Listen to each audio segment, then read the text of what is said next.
La prospettiva è quella di mettere insieme dei paesi che amano l'Europa, dei popoli e delle città che hanno tante cose in comune, che abbiamo imparato a conoscere a partire da un'amicizia che partiva dagli alpini.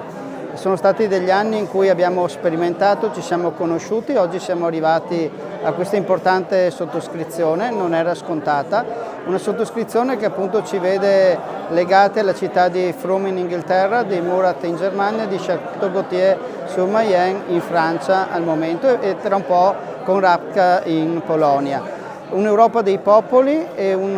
i popoli d'Europa, cioè trovarsi assieme per scambiarsi opinione, per dare opportunità ai giovani di poter visitare e scambiare informazioni, ma giocare anche a calcio piuttosto che a judo, piuttosto che mettere insieme le nostre filarmoniche. Quindi un'iniziativa che credo porterà tanta ricchezza all'interno della nostra comunità, oltre a tanta gioia e il fatto di appunto conoscere queste persone.